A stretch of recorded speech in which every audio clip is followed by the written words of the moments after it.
Is Greg Sankey the villain of college football? I don't know how he's not. You're going to hear from Greg in a moment about some of the things he said, including the fact that he is a steward and he is watching out for the entirety of college football.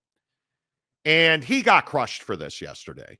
So you know that the Big Ten and the SEC had meetings in New Orleans that did not include anybody but themselves, where they were making decisions about the future of the college football playoff. Should it be expanded to 14 or 16? And of course, they didn't come out and tell you what they talked about. They talked about, different, qualifications, buys for teams, how to stack the bracket, all this stuff that nobody else in the room would tell you what's going to happen, or, hey, we need to take this back to the committee and it's got to be unanimous. Like all this stuff, it's just assumed because the Big Ten and the SEC met yesterday. That's what's going to happen. And largely, I would agree with that sentiment. But here's the problem, and here's where I can't go off the edge of the cliff with everybody else. Greg Sankey's doing exactly what Greg Sankey should be doing. I know you hate that. But tell me I'm wrong. If you were in the SEC and you were a president, an athletic director, a football coach, or a fan of any SEC football team, tell me that Greg Sankey isn't doing exactly what you want him to be doing. Tell me that if you could, you wouldn't swap Brett Yormark or Tim Pernetti or Gloria Nevarez for Greg Sankey, because he is, I don't even think it's close, the most powerful commissioner in all of college athletics, who understands how to build and grow a business model. And I don't think he should be vilified for that. But Jake, I actually absolutely think that most people view Greg Sankey as the villain of college football. Yeah, well, I don't think Greg does himself any favors, with the quote that everyone is referencing, which is, hey, we would still be in a 4-team college football playoff if I was only thinking about the SEC. And the part that's frustrating with that kind of a quote out of Greg Sankey is that we all know, without a doubt, unequivocally, the only reason we're expanding the college football playoff is so that the SEC and the Big Ten can get more auto bids into the process, right? So that they can have more teams into the college football playoff, and they can make more money, and they can benefit at a higher level. Like, we all know that. That's not like some, secret or rocket science or just some like crazy thought. And so I think the reason that coming out of these meetings, people were pissed off at Greg Sankey and people are a little bit, burned out on the antics is because Greg is sitting here essentially trying to grandstand and say, hey, like we're only talking about expansion because we're trying to include everybody. If it was just, if I was just thinking about the SEC, we'd still be at 4 teams, which, number one, I disagree with that. I don't think if you were just thinking about the SEC, you would still be at 4 teams. I think if you were just thinking about the SEC, you'd want to try and get as many teams as you possibly could, which is exactly what you're doing. So I don't disagree with you that, yes, Greg Sankey is the best commissioner, the most powerful guy. He's the guy in the room that's dominating the conversation. But I also don't agree with Greg that the only reason that the Big Ten and the SEC are meeting and the only reason that these conversations are happening is because he's looking out for everybody in college football. Because we know that the ultimate goal here is for these 2 conferences to make the most money. And I think that is why people are so frustrated. That is why people get sort of burned out on this whole concept that Greg's trying to push forward, that, he's trying to be, a steward of sorts. He's trying to represent everybody in college football. Now, I think for fans, the thing where fans go too far when they get off thinking that, teams in the Big 12 or the ACC or, the Mountain West or what will be the new Pac-12 or the American, deserve the same opportunity that the SEC and the Big Ten have created for themselves. That somehow, because they all got here together, that means that moving forward, they all got to be on the same level. That's not true. So as a fan, you have to be able to say, okay, I disagree with what Greg is saying, but the reality is that they do control the conversation and that they are going to do what they see fit. And I think But why is here's the rub here. Why is that wrong? Why is it wrong that Greg Sankey is out here talking about doing what's best for the SEC, making more money for the SEC? And I'm not getting into the specifics of it because we're all tired of talking about it. I wish the Big 12 and I wish the ACC would do the same thing. Mm-hmm. That's the part where why are we vilifying Greg Sankey for doing what he should be doing? And again, I don't disagree with you that this is the quote that Jake referenced a minute ago. Yeah. If I was just representing the SEC, we'd still have a 14 playoff, and they would, because I think whether we all agree with it or not, if there was a 14 playoff, there's a real good chance it'd be 2 Big Ten teams and 2 SEC teams. I think there's a real good chance of that. I think there's a real good chance it would have been Ohio State, Penn State, Georgia, and Texas this year. I think there's a real good chance of that. And again, I don't know why that's a bad thing for Greg Sankey to be saying that. Because people felt like he's misrepresenting what he's trying to do. Meaning, hey, you're sitting here saying that you're only because it's the inference, right? He didn't explicitly say it, but it's the inference in the quote, which is, hey, we're only expanding because I have to think about the rest of college football. That's the inference in his quote. And people are pissed about it because people feel like that Greg is being selfish and that he, is trying to play both sides of the fence. He's trying to expand it, to make a bunch of money for the SEC and the Big Ten and do this, but at the same time say that he's looking out for the rest of college football. But then you can't have it the 9-game issue. Right. If you're the SEC, is it smart for you to play 9 conference games? I would tell you it's not. It's not. Because you're going to have Alabama lose a conference game that you're going to have Georgia lose a conference game that you're going to have. That league is so difficult and so deep. And I know the Big Ten's the best league anybody's ever seen, but you look at the SEC, you play 9 games. The good news is if you go undefeated in a 9-game SEC season, good night, you're going to probably be the number 1 team in the country. Facts. Right? And because as I continue to tell you, and I don't know that we have any clarity on it, the conference championship stuff is going to come to an end in one form or fashion. It's not going to be. I'm telling you, this will be the last year that we have conference championship games executed in the way that we are seeing them.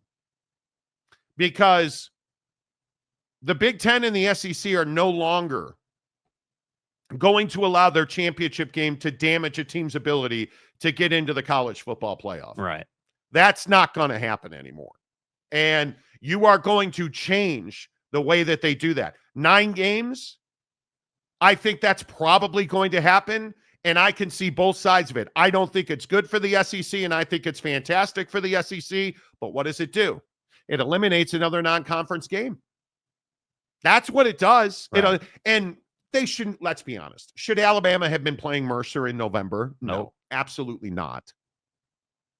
But what that means is you're probably going to lose a really important game in a kickoff format. You're going to lose I always point to the SC Auburn game all those years ago with the bubblegum murdering Pete Carroll as their head coach, where they go to Atlanta and they beat the hell out of Auburn. Right. We're going to lose that kind of game.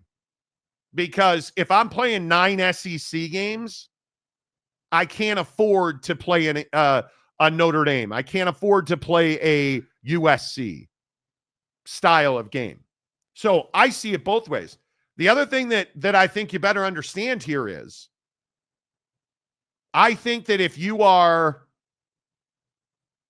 Gloria Nevarez, Tim Pernetti at the AAC, Gloria Nevarez at the Mountain West, if you are, Brett Yormark, Jim Phillips, are you going to eliminate the first-round buys willingly? No. And why are you not going to do that? Why do you want the first-round buy? Because this is why you want the first-round buy. The $8 million payout. What happens if Arizona State doesn't get a first round bye? They don't make $8 million last year. Because what happens? You automatically go to the quarterfinal, which means you get an $8 million payout. Yeah. So if you're the Mountain West, if you're the ACC, do you want the buys eliminated for conference champions? You don't, because that costs you money. That costs you money. And if you are, dude, you had better not lose those buys. If you're the Big 12 in the ACC, you had better not lose those buys. I mean, I think anybody who's not the Big 10 in the SEC has to do everything they can to make as much money as possible. You know, whether it's first round buys, whether it's all, you know, I mean, we've obviously talked about a variety of different factors that allow them to make money or are opportunities to make money. And I think, you know, again, the question of the day is Greg Sankey the villain of college football? And I do think in some situations, yes, he is the villain of college football. He is. Like, that's the reality of the situation, but it's not really of his own doing most times. You guys and a lot of people don't like Greg because he happens to be sitting on top of the mountain and looking down on you. That's why you don't like Greg. You don't like Greg because the SEC, in my opinion, is the best conference in the country, closely followed by the Big 10, and then it's basically everybody else, and Greg's got all the power. Why do we hate the Patriots? Why do we hate the Chiefs? Why do we hate the SEC? Why do we hate the Big 10? Because they're better than you. But I do think this nonsense it's as simple as that. Like saying that quote out of Greg Sankey, in my opinion, is nonsense. I would not have said that. I would not have said that, you know, if, you know, I wasn't having to think about the rest of college football, we'd still be in a 4-team playoff. I just disagree with that because you're ultimately, your goal is to make as much money as possible. And the way you do that is by expanding the format and putting more teams in. Yeah, but look, he made clear today, this is Pete Thamel, ESPN. SEC Commissioner Sankey made clear today he wanted to share with his colleagues potential next steps for the college football playoff in 2026 and beyond before articulating them publicly. Okay, so when you read that, what do you actually take that to mean? Does hey, that mean... we're going to go and let our other constituents know what we're doing, and then we'll tell you. Because we already made the decision. We just want to inform some folks before Bet you weren't expecting this one publicly.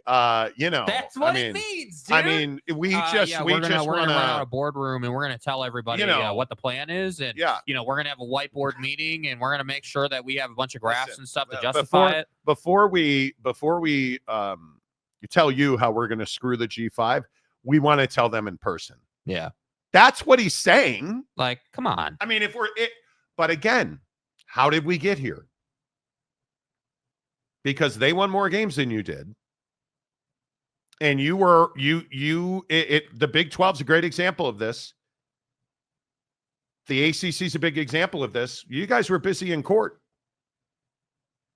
We were busy winning games. And I also might add, if you want to go way back in history, when Florida State decided to go to the ACC versus the SEC, you only did that because you wanted to take the easy route. The SEC's never taken the easy route. The SEC's always tried to create a conference that plays the biggest and baddest games and has the biggest and baddest teams. And they're starting to you know, see the fruits of that labor come through now, right? With the control that they have over the last probably 5 to 7 years of the playoff format. So again, yes, he is the villain of college football, and Tony Petitti is, you know, is Robin to Batman for sure.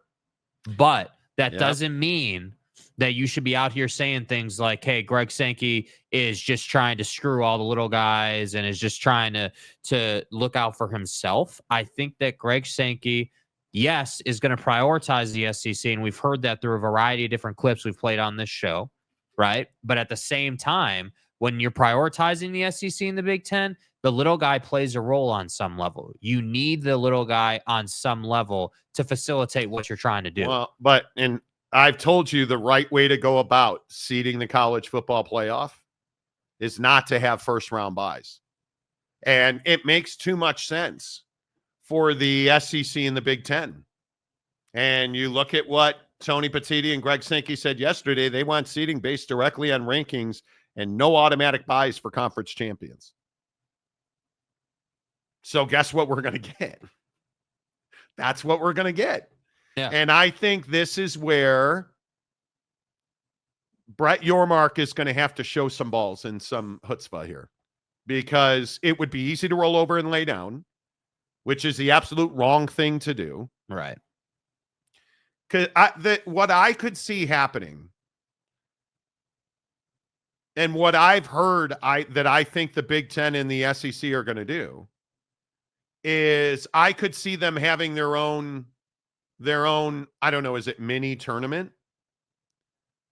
Is it, hey, we get 8 automatic qualifiers. We're going to have a December tournament where essentially the top 8 teams in the Big Ten and the SEC play each other in the last 2 weeks of the season to determine their 8 automatic qualifiers. Not to eliminate anybody, just to determine seeding. Yeah. Which I think is a key point. And there's nothing you can do to stop that. And they don't need your permission. And why would they do that? Well, because their TV partners would want it. I think you want it. I think I want it, because it's big football games in big venues that have a ton on the line. And if I'm going to get Ohio State versus Georgia to be the #1 seed in the college football playoff, I'm going to watch that. I want it. And if I'm going to get USC versus Tennessee, I'm going to watch that. And what does it do? It's their own playoff, because it gives them more money that is exclusively for them. Yeah. It gives them more branding, which is exclusively for them. I'm telling you, they're not talking about breaking away from college football. They're not, none of that. They're talking about making more money, playing bigger games in bigger venues on big TV stations. Because who are they in business with? And I know you hate when I say this. They're in business with ESPN and ABC. Yes. They are in business with CBS, NBC, and Fox. And Notre Dame's going to do what they're told to do. So they don't need the Big 12 and the ACC to be like, okay, buddy. They don't need that. Because they have all the biggest brands. They have all the biggest contracts. They have all the money. And you don't. Facts. And that happened because you guys were busy suing each other, because you guys were busy fighting off the Pac-12 when they tried to take your biggest brands. Then you let your biggest brands walk out the door to go to the SEC. And if that's not something you embrace, I would just, again, point you to the money. Where's the money in college football? It's not in the ACC or the Big 12. It is wholly in the SEC and the Big 10. And it's remarkable how far behind the Big 12 is here. Remarkable. Yeah. And when we look at the top 25 funded NIL programs, there's a trend here, friends. Yeah. There is a trend. And that's why I say, I mean, now looking back, obviously hindsight's 2020, but now looking back to when Texas and OU left the conference, it would have made sense at that time to 100% adjust the league to performance-based revenue sharing to incentivize people to start winning more. Yep. And that hasn't quite happened yet, but they're working towards that. And I have to say, out of all the stuff that happened in the ACC, I can appreciate performance-based revenue sharing as an incentive to get people to do the right things and actually care. Because again, and I don't want to turn this into Oklahoma State hour or Baylor hour or whatever. We do that all the time. But when we have these conversations about the SEC and Greg Sankey, it's hard for me not to say, well, hey man, you're sitting here complaining about, what the SEC and the Big Ten are doing and calling Greg Sankey a villain. I don't disagree he can be a villain, but maybe he'd be less of a villain if you were actually competitive, if you had 5 ASUs instead of 1. If you had 5 teams, 6 teams like the SEC does that compete to get into the CFP every year, then now we're having a different conversation. Can't have the Utah situation again. Yeah, that's can't have the Florida State situation again. It's embarrassing that programs on that level have those it's embarrassing that yes, you wrote it out with Cam that long, but that you had nothing behind him in terms of recruiting and NIL. You should have had a quarterback behind him ready to go with all due respect. Yeah, with all due respect to Isaac Wilson, you had to have someone else behind him coming into the season. And yeah, Florida State, I don't know whose idea it was to go out and get DJU, but that was one of the dumbest things you decided to go ahead and do. I still can't believe how bad he was. Especially in a time when you're, as an institution, you're running your mouth and suing people and making all this noise. You thought that was a good idea. So I don't know, man. We're sitting here before the show talking about hey, what are our takes? Where are we at on this? And, I'm just sitting here thinking yeah, dude, Greg is a villain and plays the role well. And I do disagree with what he said yesterday, but I can't blame him for the behavior. I mean, what else is the guy supposed to do? Is the guy supposed to just walk out the door and not make the money and not push his conference forward? No, of course not. But I think Mike Smith makes the best point that the blue, it's not a vest, it's a jacket. Dude called it a puffy. It's a blue puffy. Hey, look here, man. Nice. I love you professionally, Mike. Jay McClanahan. Monty. Jay. Monty. Should the Big 12 and the ACC have their own games against each other at the end of the year? Well, here's the problem. Dean, you're not going to like this. This is going to piss people off. If a fish poops in the ocean and no one's there to see it, did the fish really poop in the ocean? Alabama, what's the biggest brand in the Alabama, Ohio State? How many millions are watching that? I don't give a piss about nothing but the Tide, baby. Oak State and who's the biggest? Oak State and SMU. How many hundreds of people are watching that? Okay, I'm a dick. I freely admit it. Is Monty the villain of the Monty show? Yes. Unanimous vote. But you know what I mean? It doesn't have the cachet of a Michigan, Oregon, Texas, Oregon. It doesn't have the cachet. It doesn't work both ways. You're not going to make the money because you're not going to get the TV viewership. That's the problem. And I also go back to, why did you surrender Tarrant County? Boy, another great question, dude. What are we doing? What are you doing in Las Vegas? The Big 12 has essentially thrown up the white flag in Dallas and moved their Big 12 media days to Vegas. Mistake. Absolute mistake. I just look at the scale of things, Jay, and I don't think it's bad thinking. But is the juice worth the squeeze? Yeah, is there enough butter for all the toast? And I'm going to say there's probably not. David Persons, hello. Does Greg Sankey take off his Darth Vader mask when he eats? I don't think so. But I think does he salt his McMuffin as much? I think he does with dead Skeeters. Yeah. Or dead conference presidents. Right. I think he just opens up the mouth gap. He gapes his mouth. Probably, quote, he gapes his mouth. Probably too much. Stay hard. I mean, I'm just saying.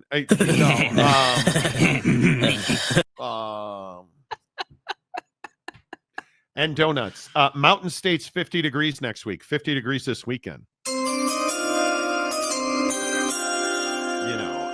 Eric Wasikowskinator. Y'all just hate success.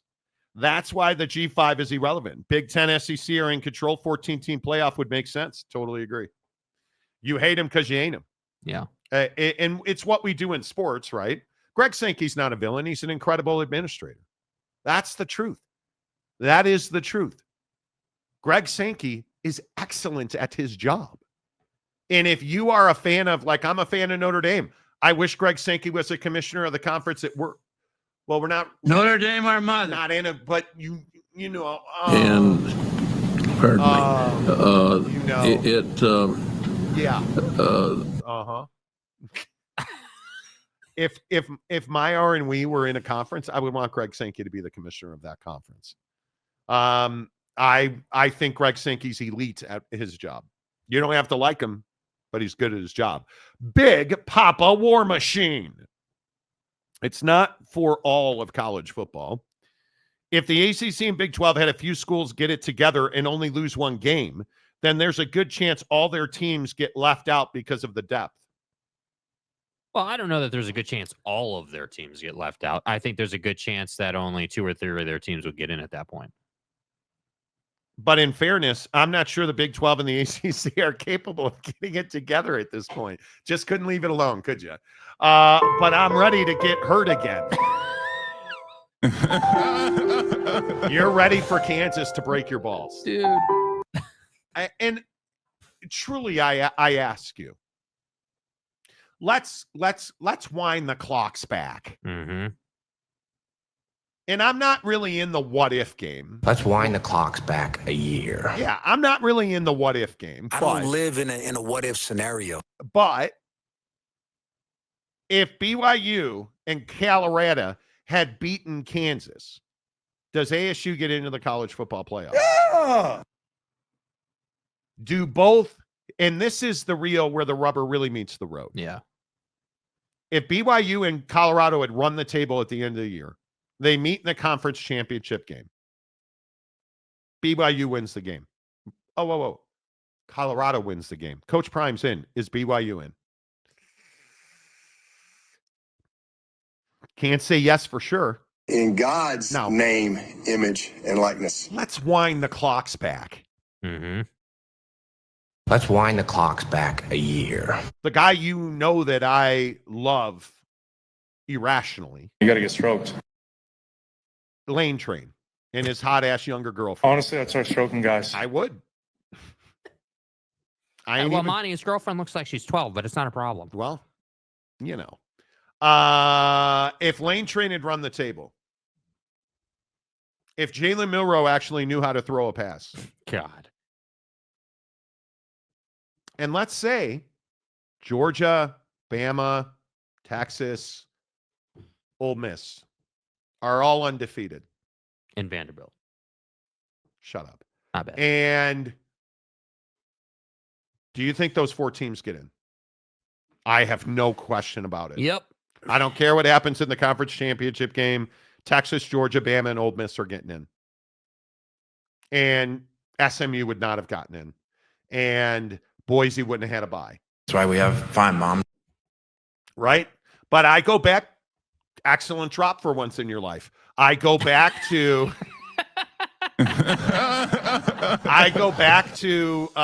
Feinbaum's quote about the NCAA being a disaster. The NCAA is a disaster, Baldy said. Baldy. Everybody wants to give Roger Goodell the credit. He is powerful, but he also answers to 32 people. I think somewhere along the way, and I don't know how SEC Commissioner Greg Sankey and Tony Petitti could do it, because right now there are 2 controlling entities. They have to sit down with Roger Goodell and strike some sort of accommodation, because I think Goodell is a college football fan. You think? Bro.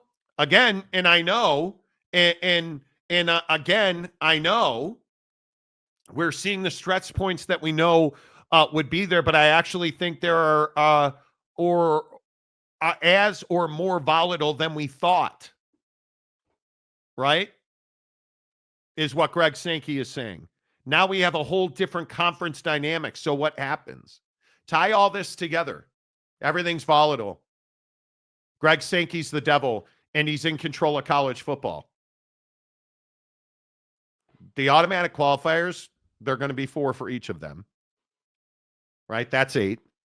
There will be 2, in my opinion, for the Big 12. That's 10. 2 for the ACC. That's 12.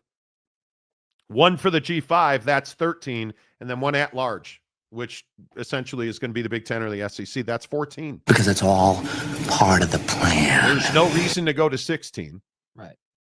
It doesn't behoove them, because then they got to make more accommodations. Right. My biggest question is, will Brett Yormark, And will Jim Phillips bend the knee if they both are guaranteed $16 million minimum? That's the biggest question. If I said to you, Brett Yormark, and this is probably for Big 12 fan in the room, and I mean this, I want to hear from you on this, ACC fan in the room. If I said to you, we can guarantee you $16 million every year, but you got to give us 4 auto bids, 8 total, you get 2, but you each get $16 million. Are you in or are you out? I think you're in. I think you're in. I don't know how you couldn't be in. Yeah. How would you say no to that? How you say no to that? Yeah. Because again, this all comes down to money. And when you look at the money of college athletics, what do you got right now? You've got Clemson in the middle of every Big Ten and ACC team, as well as Virginia and Florida State. Wait, but where's the Big 12? Oh, there is no Big 12 team. You need the money. You're thirsty as hell. You're putting on a miniskirt. And I'm not sure if you're going to wear anything under it because you're thirsty as hell.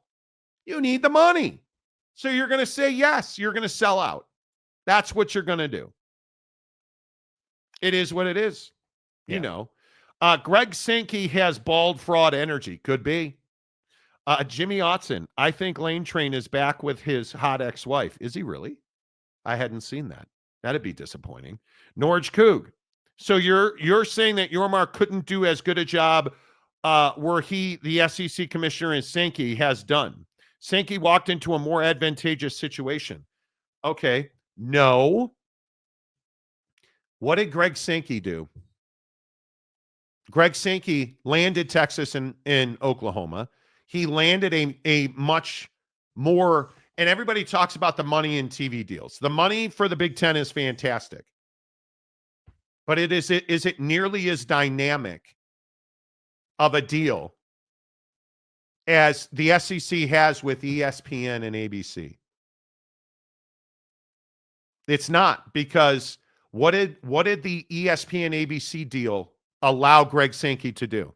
Put money in the pockets of his constituents, and what did he say? You need to start winning basketball games right now. Mm-hmm.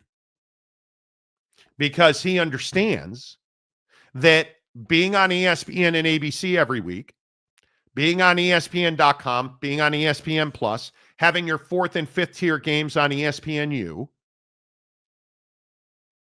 there's real advantages in that to recruiting in basketball. So it's not just he walked into this advantageous situation. Do you understand how deep the SEC is in basketball? Do you understand? Dude, I'm telling you, and I'm probably the only one, and I know everybody in the Big 12 is drunk on what BYU did the other night, and I love it. Again, I said yesterday, took Kansas apart at the joints. Yep.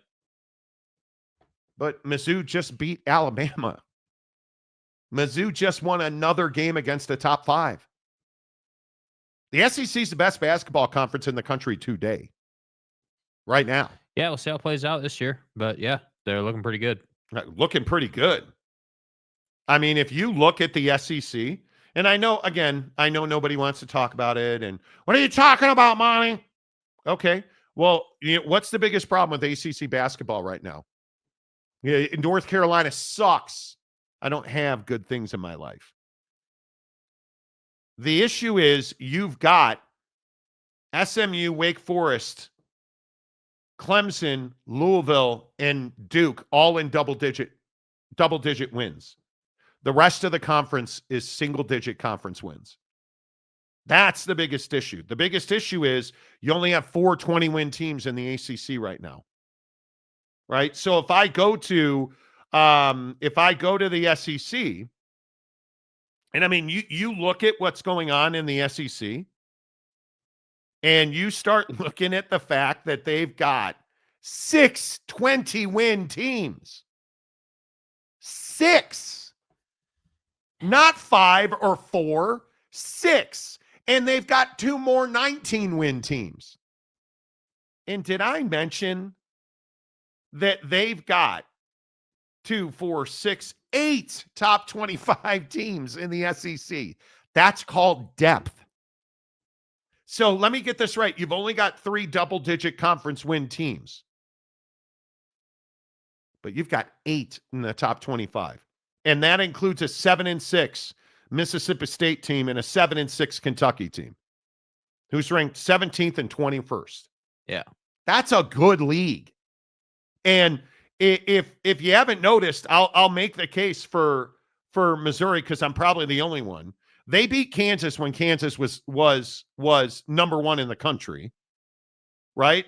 And then they beat Florida when Florida was 5th, Ole Miss when they were 16th, Mississippi State when they were 14th, Texas A&M was their top 10 loss. Yeah. And now they just beat Alabama 110-98.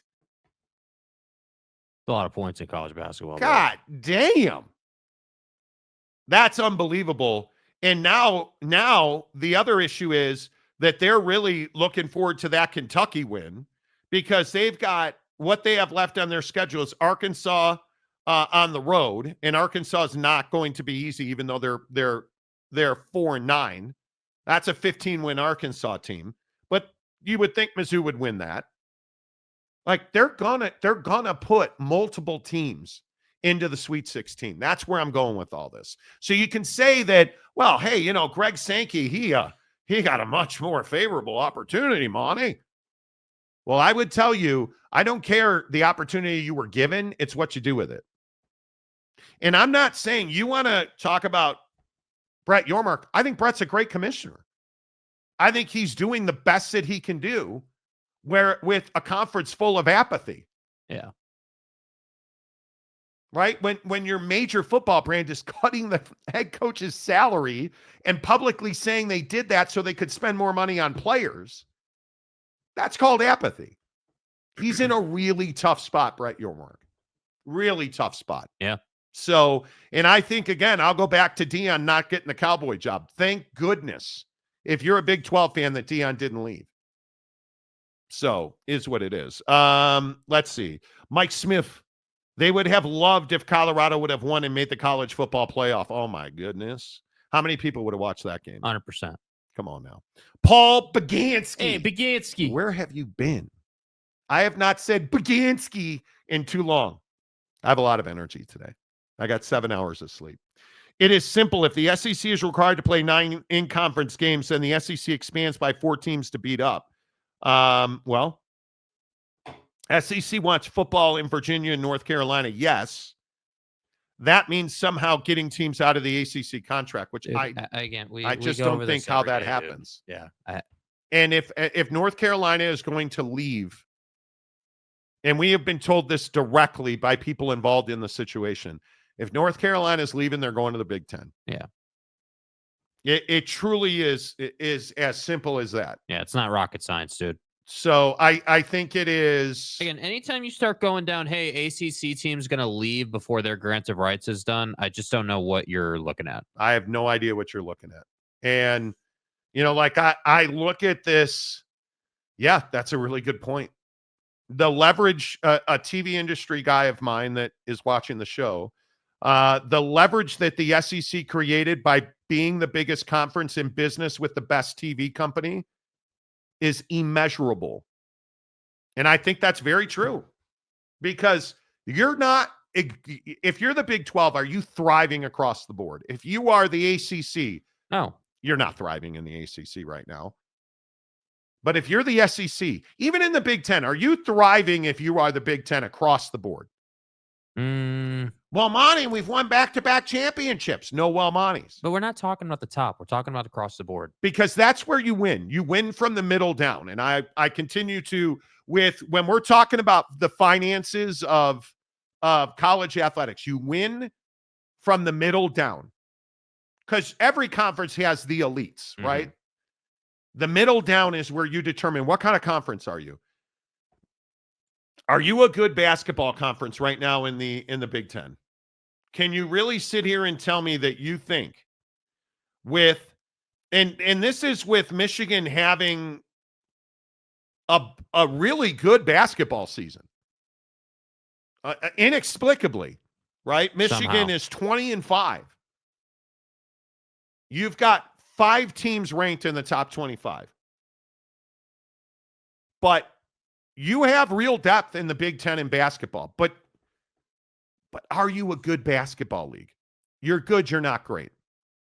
Big 12 or the Big Ten? Well, the Big 12 is a better league. I don't think than anybody argues right now that the Big 12 is a better league, but the Big 12's got 5 in the top 25, and they're about to have 4 because Kansas is going to fall out of the top 25. Somehow. Then BYU may well enter it, right? Because BYU, if you start looking at the way that BYU is winning games right now, it'd be nice if you wouldn't lose at home to Arizona. That'd be great. But you start looking at resumes. My only question about BYU is BYU doesn't beat ranked teams until Kansas showed up. The game on Saturday at Arizona, dude. Big deal. You've got 2 massive games left, and they're both on the road. Arizona, and then in early March, you go to Ames to play Iowa State. Those are 2 massive games for a team that is 9-6 in the Big 12. Massive games. I think the Big Ten is secretly having a really good basketball season, but their football product is not as good, right? So I would say they're doing well. They're just not thriving. The SEC is unequivocally the best athletic league in the country right now. Yeah. It's not close. Yep. So Norge Coog says Big 12 fans say yes to that proposition, I think, all day. Oak State James, it's good to see you. It's good to missed you yesterday on the show. If I'm the Big 12, I'll take $16 million guaranteed. Yes, you will. Eric Wasikowski, the great Floridian. My only issue is Notre Dame. They need to join a conference. Okay. Stop saying Notre Dame needs to join a conference and tell me why. Give me one reason why Notre Dame should join a conference. Because I feel like we're doing this every day now. Notre Dame needs to join a conference. Why? Radio silence. You don't have a reason why they should join a conference. If the Big Ten gobbles up 2 more rivals, they'd be in a tough spot. Yeah, I don't know about that. TJ Beck. TJ, did you guys see so we've had 87 crashes, or I shouldn't say that, 87 aviation incidents. Right. And I think 69 of those involved catastrophic damage to an aircraft, meaning the aircraft was destroyed or at a minimum had to be significantly repaired. Because there's a lot of these 87 aviation incidents are ground incidents as well, where a Cathay, I think it was Cathay Pacific, was pushed back and then immediately pivoted and put their wing through the back engine of a American Airlines flight, I think. Both planes knocked out of service for multiple months. So that's what I'm saying. That's just stupidity. That's you being dumb. Can somebody make a phone call, please? Yeah, what are we doing? Can somebody teach the Delta regional jet guy how to slow down? Did you see that he was 40 miles, and I don't remember the exact number, but 40 miles per hour over the acceptable margin for landing that jet that flipped over in Toronto? Yeah. Is the video's in here, I think? Yeah, not the one that flipped over, but it is the one that flipped over. Yeah. 40 miles an hour too fast. And he was going too fast. He was at the wrong angle. Yeah. That the landing gear collapsed on touchdown. And the jet flipped over. Come on. And so we lined up on our heads. Nobody killed in the incident. Holy fuck. Oh my God. Holy Look at that jet. Because you're going 40 miles an hour over the margin at the wrong angle to land an aircraft. And you're flying a Delta jet. Maybe that's why you're on a regional route. But my point is, should we start college football season earlier, skip spring ball, Well, I think spring ball is completely different. I think we're going to an NFL spring model. Yeah, they're not doing spring ball anymore. Yeah, right? I think you're going to see that it'll be OTAs, and I think you're going to have elongated periods of competition now because most people are not going to play a spring game. I think you're going to have more practices, and you're going to have the ability to be padded in more practices because without the spring game, you're going to need to be able to compete. And it's usually 7-on-7s, but you're going to have closed scrimmages to determine quarterback battles but yeah. The way we have Saturdays for playoff games ending on January 1st, a championship game, and the next day, the Super Bowl, it's going to happen. I'm telling you, I talked to enough TV people who want the national championship of college football on Saturday and the Super Bowl on Sunday. Nobody watches the Pro Bowl anymore. Yeah. The Saturday before the Super Bowl is dead period.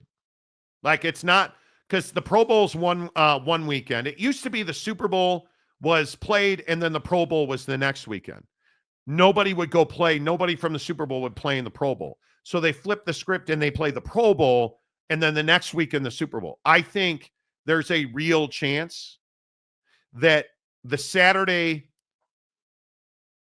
championship game in college football, the next day, that Sunday, will be the Super Bowl. Yeah.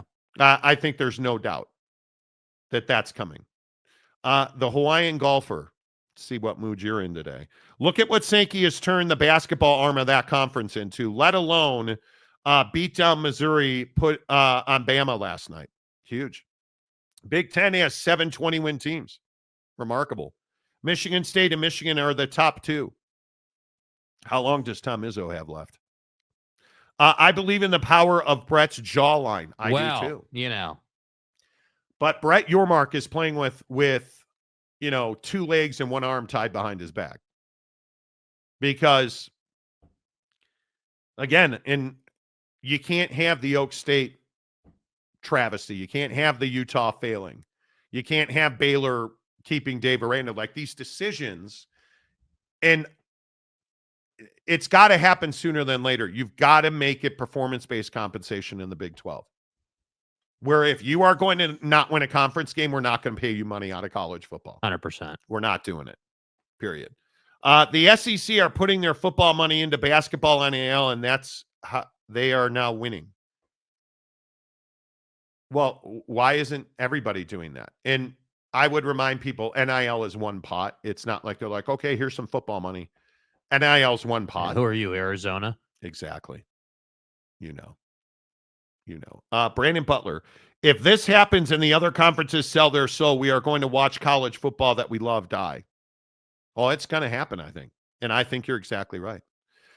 Speaking of basketball, last SEC championship was 13 years ago, and the Big Ten was over 20 years ago. It's been a while. I think one of the things I worry about is the Cinderella is really important to the NCAA tournament. Is Cinderella going to die? No, I don't think so. I hope it doesn't. Damian Fowler. Per rumor I heard. Oh, okay. I know it's just a rumor, so people don't jump my butt. So it's like that. The rumor was that the SEC and the Big would get 4 automatic bids each. Did you hear that? Well, that's not a rumor. That's what everybody's. Yeah. What do you? I don't. That's not a rumor. Yeah. Yeah, we've talked about that at length. Big Papa War Machine. BYU losing to teams they shouldn't be losing to at home is iconic. Iconically frustrating. It is. Jay McClanahan, 2012 Kentucky and 2000 Michigan State. Those were the days. Copter 69. Monty Copter 69. Hey, Monty, we're looking down on this new ops building we're building, and it's looking real nice. Yeah. Jeremiah Champion. Scared to fly at the moment, and I fly a lot. Yep. I'll tell you, I flew this past weekend, and I'm a Delta guy. Specifically, I only fly Delta first class.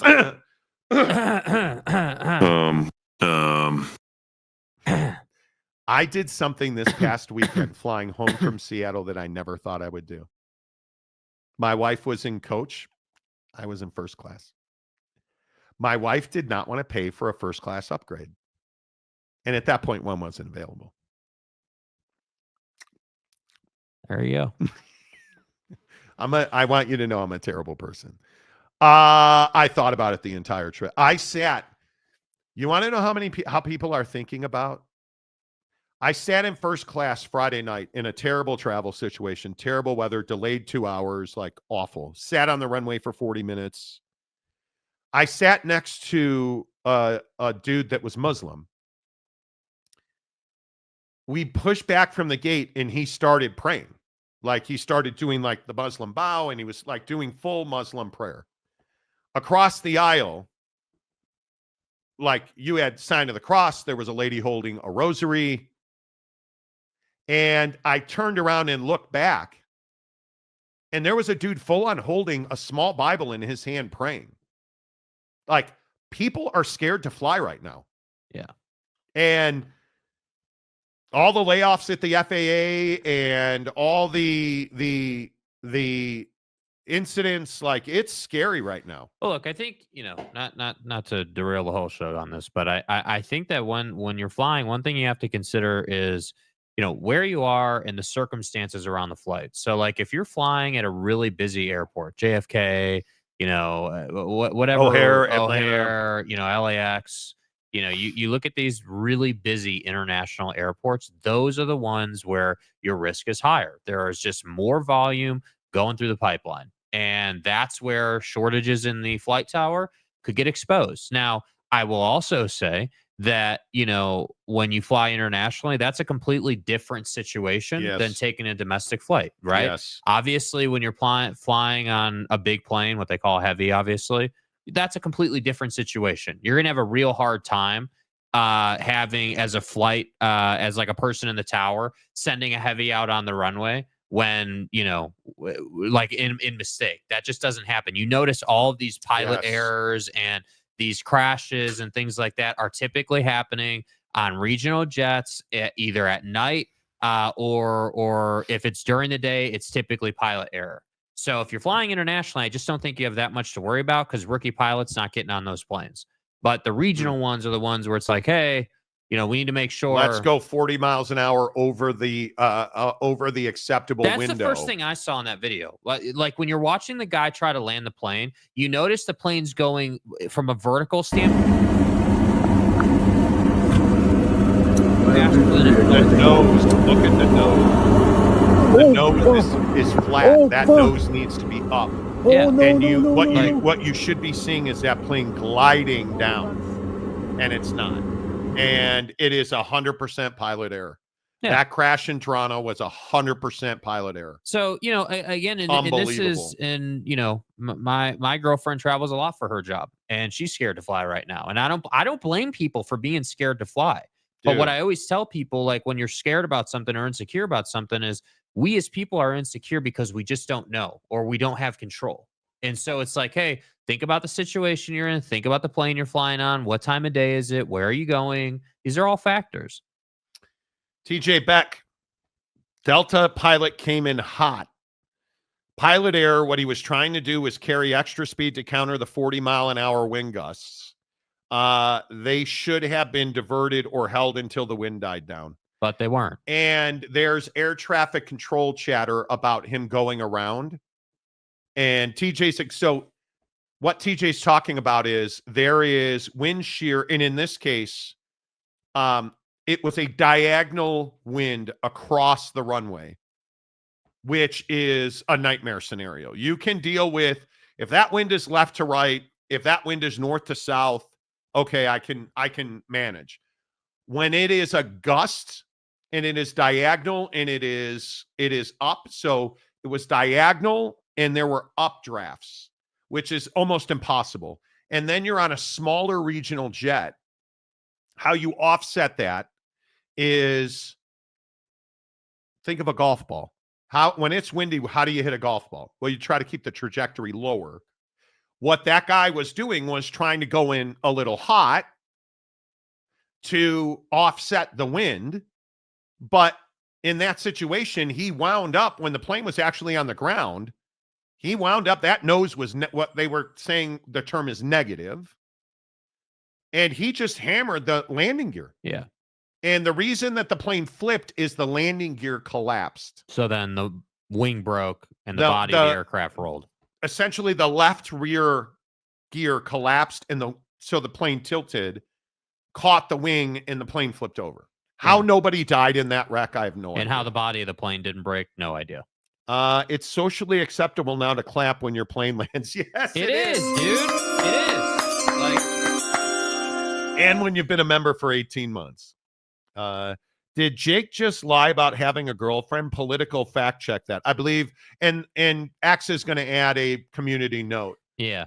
Because we all know Jake doesn't procreate ever. Jimmy Otson, damn Canadian pilots. Well, I was a Delta pilot. Probably booed the U.S. anthem. I don't know what his nationality is, and I don't care. You're a pilot for Delta. You got to be better. Yeah. The people on the plane should call the advocates. They each got $30,000. Each of them got a $30,000 payout. Can you explain the diagonal updraft scenario with your hands again, asking for a friend? Yeah, I mean, if you look at it and stuff. All right, hour number 2 of the Monty Show, presented by our friends at Prize Picks. Am I a jerk for going against Luka Donfat last night? Before we get to, you got to hear the comments from Tim Pernetti, the commissioner of the AAC. Did you guys see Luka Donfat last night? He was awful. Chubbs had himself a terrible, probably too much. Doncic last night, 5 of 18 from the floor, 1 of 9 from 3, 11 rebounds, 8 assists, 5 fouls in 14 minutes, or in 14 points in 33 minutes. He was terrible last night. Terrible. LeBron has 26, 11, and 7, and they lose 100-97 to Charlotte at home. And I picked against him. Now, I lost on Prize Picks last night because I also picked Austin Reeves, who, of course, speaking of gaped, 8 points. Speaking of gaped. 2 assists and 2 rebounds. He had a 26.5-point rebound and assist number. Yeah, we didn't get close to that. Yeah. We did not get close to that. And then I would remind you, and I'm trying to get my previous picks to load, because who doesn't love a load? Yeah. I would also remind you in that game that I took LaMelo Ball to have more than, I'm stupid, 44.5 points, rebounds and assists. Man. On a demon. I lost. Yeah. It was not good. Yeah. Tonight on the old Prize Picks machine, in 4 Nations, Cale Makar with 2 shots more in hockey. Here's the one that I'm not sure where to go. I think you're taking Connor McDavid, 2.5 shots on goal more. But then there is a number of questions. Who do you believe scores goals? Because, well, I'm going points over goals. You're going points to give myself more ways to win. So there's only 2 then that I think you can go with. Yeah. And this is just my one man's, little Monty's opinion. Hey, Monty. I really like Austin Matthews to have a game tonight. The American forward who plays for the Toronto Maple Leafs, or Sidney Crosby. Those are the only 2 you can take, in my opinion. Yeah, I took Connor McDavid for 1 assist tonight, Crosby for a point, and Matthew Tkachuk for a point. I'm going to break my rule tonight. You have all these rules. Well, you're going to break them. I'm going with a guy of simple taste. A 4-pack flex play. What? Cale Makar, 2 shots on goal more. Connor McHugecock, 2.5 shots on goal more. Sid the old man, half a point more. Macaque. And Austin Matthews, half a point more. Give me a $20 flex play to win a hundo. Okay. That's where I'm at on the Four Nations tonight. There you go. And here's the thing, you guys. It's never been easier to win on Prize Picks. Open a new Prize Picks account, download the Prize Picks app, use the promo code Monty right here. Not Morty or not Monty. Monty. See right here.